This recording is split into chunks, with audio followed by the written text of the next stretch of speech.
igama lami mfethu ngule mamba. Lalela welo emamba siqhoba ontontontoni. Ngokwazi ukucela ukukhuluma nentombi yami ngibe ngihamba nayo kungisaka kancane ukwenzayo. Yezwa baba. Kwame bhuti ube ngifuna ukukhuluma nawe ngabe ngikhulume nawe. Ngikhuluma nosisi la hayi nawe. Baba ungithatha kancane ukwenzayo. Yezwa. Hayi baba sambe sihlale nenhlanje. Ngokwazi uyiqhenye ngento enopete nemcondo leni. Lalela baba. Intombi yami ayinalo upete futhi ayinayo imicondo. Kwame kangitshela ngale nto enhlunsu le. Hayi kahleke bhuti ubheke kwami nje akayidli insuku. Sandwa sami nje asidli insuku. Hayi baba neshaya lokho. Usho ukuthini muthi ngineshow? Usho ukuthini muthi ngineshow? Ha baby ngiyangilisa. Sanibona bafowethu okokuqala nje ngizoqala ngixolisa ukuthi saposta enye video ukuthi iyona ezolandela episode 36. Sithe mesihlala phansi sibone le video sabona izinto ezwrong ngayo so sa decide ukuthi akwesime siyobuye sishuthe ngelinye ilanga siphinde siqale kahle si-edit kabusha.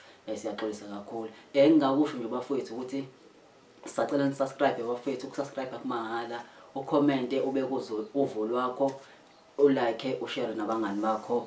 Siyacela bafowethu siyafisa ukuzwa uvo lwenu, siyafisa ukuthi nisubscribe. Ngiyabonga kakhulu. Amen.